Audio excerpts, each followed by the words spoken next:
Halo pemirsa, Assalamualaikum warahmatullahi wabarakatuh. Dimanapun Anda sedang berada, semoga dalam keadaan sehat dan berbahagia.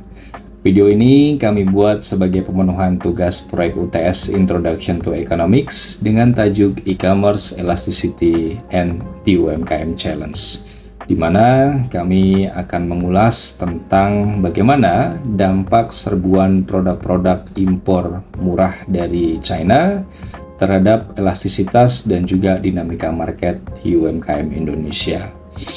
Materi dan video ini dipersembahkan oleh kelompok 8 dari kelas Introduction to Economic 4 yang diampu oleh Bapak Suhendin di program studi Digital Business S1 Cakrawala University. Sebelum kita masuk ke dalam materi, izinkan kami memperkenalkan tim. Tim ini diketuai oleh Fikri dan dianggotai oleh Fadilah, Kaleb, Restu, Aldi, dan saya Sulistia sebagai presenter dari materi kali ini. Tanpa berlama-lama kita masuk ke dalam materinya. Yang pertama kita akan melihat dinamika e-commerce di Indonesia, di mana TikTok Shop sempat diblokir tahun 2023 karena belum adanya regulasi yang baik. Kemudian produk impor itu mendominasi beberapa kategori, dan yang paling terdampak adalah UMKM fashion dan juga kriya lokal. Ini divalidasi oleh beberapa data yang kami temukan di media publik, ada CNBC, kemudian Kompas, BBC, dan juga Detik News. Semuanya kompak menyebutkan bahwa banjir produk China ini mengancam keberlangsungan industri lokal. Dan hal yang paling menarik kami temukan bahwa sebenarnya hal ini itu bukan hal yang baru, karena 15 tahun yang lalu ketika CAFTA itu disahkan, atau China ASEAN Free Trade Area, perdagangan bebas antara China dengan negara-negara di ASEAN di tahun 2010, itu ternyata belum terjadi dampak yang signifikan untuk atau antisipasi dari pemerintah dan segala stakeholder, seluruh stakeholder, bagaimana industri lokal ini tetap mampu bersaing. Padahal kalau kita lihat, kami mengambil data dari Kompas, itu angka pertumbuhan penjualan secara global itu besar sekali, sampai di titik 7 triliun dolar US. Itu kalau dirupiahkan itu angkanya besar sekali.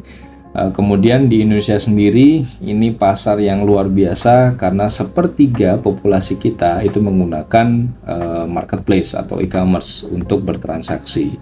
Dan kalau kita lihat di tahun 2023, ini nilai gross merchandise value atau GMV, yaitu nilai total barang dagangan yang terjual dalam periode waktu tertentu di tahun itu, ini menunjukkan bahwa perputarannya itu atau nilai penjualannya itu di angka sekitar 800 triliun. Kalau kita bandingkan dengan PDB hari ini, itu hampir seperempatnya gitu ya. Nah, ini mengindikasikan bahwa pertumbuhan pesat e-commerce di Indonesia itu terjadi di pemain-pemain besar seperti Shopee, Tokopedia, TikTok Shop, dan lain sebagainya. Dan harusnya ini menjadi harapan bagi UMKM yang mana mereka adalah tulang punggung ekonomi digital Indonesia. Tapi karena ya banyak masuk produk impor murah dari China yang membanjiri marketplace ini menjadi sesuatu yang sebenarnya bisa dibilang cukup memprihatinkan gitu ya. Kita punya tulang punggung ekonomi digital tapi terancam dengan produk-produk impor murah yang datang dari China gitu. Nah, lalu bagaimana elastisitas ini menjelaskan fenomena ini? Yang pertama, kita mungkin akan berangkat dari teori-teori yang menyertai dulu konsep topiknya. Yang pertama ini ada price elasticity, konsumen sensitif terhadap harga. Jadi harga murah, permintaan naik drastis. Yang kedua ada cross price elasticity, ini terjadi substitusi dari produk lokal ke impor ketika beda harga sedikit. Orang-orang yang kemarin beli produk lokal lalu masuk produk impor, harganya mungkin bedanya nggak sedikit lagi gitu, tapi cukup besar, dan akhirnya banyak konsumen meninggalkan produk-produk lokal. Serta yang ketiga ada income elasticity, di mana barang impor murah ini memang menyasar kelas menengah ke bawah, dan ini adalah kelas ekonomi yang mendominasi Indonesia gitu, bahwa kita tahu sendiri negara kita ini negara berkembang dan dominannya adalah kelas-kelas di menengah ke bawah. Dari sini kami coba menggambarkan bagaimana kurva elastis, kurva permintaan elastis versus inelastis. Dimana kalau kita lihat di garis biru ini menggambarkan kurva elastis. Kami ambil contoh fashion impor murah.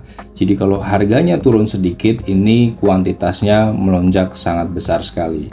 Sedangkan kalau UMKM sendiri ini menjadi permintaan yang inelastis karena harganya naik maupun turun, ini kuantitasnya tidak banyak berubah ya, karena sekali lagi marketplace kita ini sudah banyak dibanjiri produk-produk impor, sehingga kalau produk lokal yang kreativitasnya bagus tentu dibarengi dengan harga yang tidak bisa semurah produk impor, ini sangat berpengaruh. Jadi mau UMKM itu dinaikin maupun diturunin, orang-orang sudah terlanjur ketagihan sama datangnya produk-produk impor yang murah dari luar sana gitu.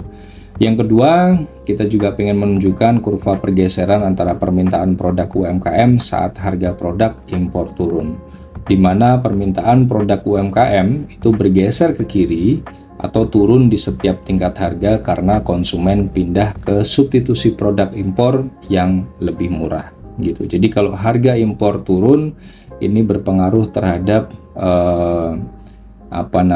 demand gitu ya, demand dari UMKM yang awalnya itu permintaannya cukup besar atau kuantiti permintaannya itu cukup besar, kemudian bergeser ke kiri, ini karena serbuan atau turunnya harga-harga dari produk impor seperti itu. Dari situ kita coba analisis apa sih yang sebenarnya terjadi. Jadi yang pertama adalah konsumen. Konsumen ini cenderung memilih harga yang murah atau terjadi perang harga lah gitu. Pokoknya yang murah ya diprioritaskan gitu. Yang kedua ada UMKM, ini tidak punya atau belum punya skala produksi yang sebanding serta kalah dari supply chain. Ibaratnya kalau dari produk-produk luar itu skala produksinya besar dan rantai pasoknya mereka juga besar global, sehingga itu bisa menekan harga jual karena produksinya sekali besar. Berbeda dengan UMKM yang produksinya terbatas, ini membuat harga juga semakin tinggi seperti itu. Sedangkan yang ketiga adalah dari marketplace itu sendiri. Mereka sampai hari ini masih memfasilitasi penjualan produk impor tanpa adanya kontrol dan pengendalian harga jual ke konsumen seperti itu. Nah, hal ini berdampak sebenarnya sih ada positifnya gitu ya. Konsumen pasti senang sekali dengan harga yang lebih murah dan meningkatkan daya beli gitu. Tapi di sisi lainnya UMKM bakal kehilangan pasar serta resiko PHK dan deindustrialisasi khususnya pada usaha-usaha yang baru mau bergerak seperti mikro, kecil maupun menengah. Dan kalau kita biarkan ini terus-menerus berkepanjangan, khawatirnya adalah ketergantungan pada produk impor gitu. Sehingga ya orang Indonesia makin malas produksi, kreativitasnya makin turun, karena ya sekali lagi di mana mau produksi dan mau berkreativitas kalau orang-orang itu sudah ketergantungan sama produk-produk impor yang datang dari luar seperti itu. Selanjutnya teman-teman, apa aja sih ancaman dan tantangannya?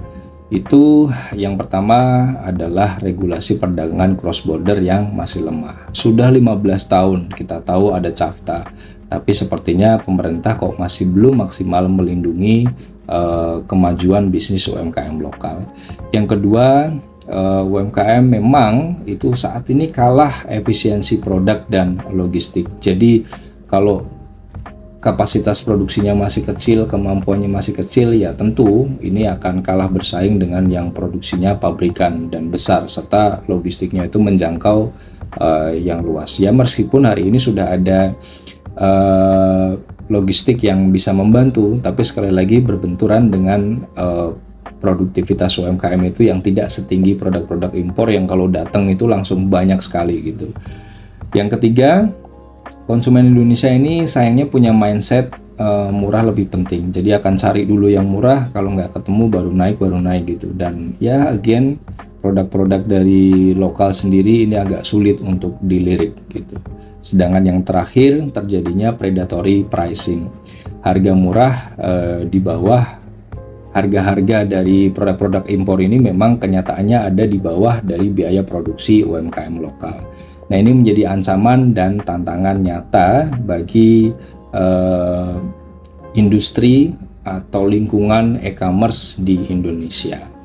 Nah, dari sini strategi dan rekomendasi dari kami setelah kami diskusi, ini perlu adanya kolaborasi antara pemerintah, kemudian platform e-commerce, dan pelaku UMKM juga untuk membangun ekosistem digital yang adil dan berkelanjutan.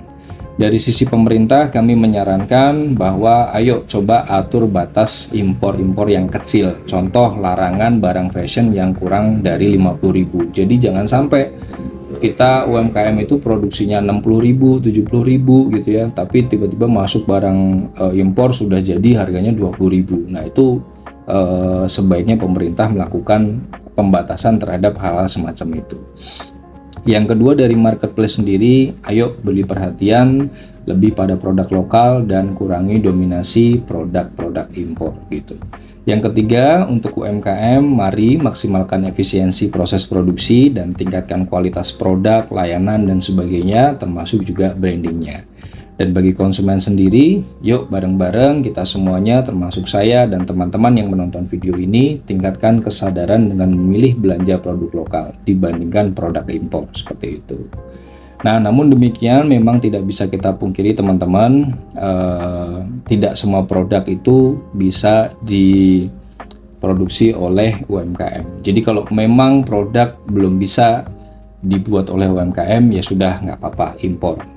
Kita nggak menutup mata lah gitu, karena ya memang kadang beberapa UMKM tuh punya keterbatasan gitu. Tapi kalau ada alternatif lokal, mari dukung UMKM. Jadi ini bukan sekedar hemat, ini bukan sekedar mengatur keuangan semurah mungkin gitu ya, atau sekecil mungkin, tapi apa yang kita lakukan hari ini tuh untuk mendukung masa depan ekonomi lokal gitu. Dan kesimpulan dari materi ini, yang pertama adalah fenomena impor yang murah ini dapat dijelaskan melalui konsep elastisitas. Tadi sudah ada kurva, ada dua kurva. Yang pertama kurva elastis versus inelastis yang menggambarkan tentang bagaimana permintaan impor itu akan melesat tinggi ketika harganya murah. Namun bagi UMKM sendiri, mau dia naik mau dia turun, itu kuantitinya tidak bisa tinggi karena ya again keterbatasan dari berbagai hal gitu. Sedangkan yang satunya kurva pergeseran, ini ketika harga impor turun, itu kurva dari demand dari dimensi UMKM itu makin lama makin ke kiri, dan dia harganya juga kuantitinya juga akan turun mengikuti harganya, seperti itu. Sedangkan yang kedua, kita butuh strategi regulasi, kemudian adaptasi UMKM, serta meningkatkan kembali kesadaran konsumen. Kesadaran untuk apa?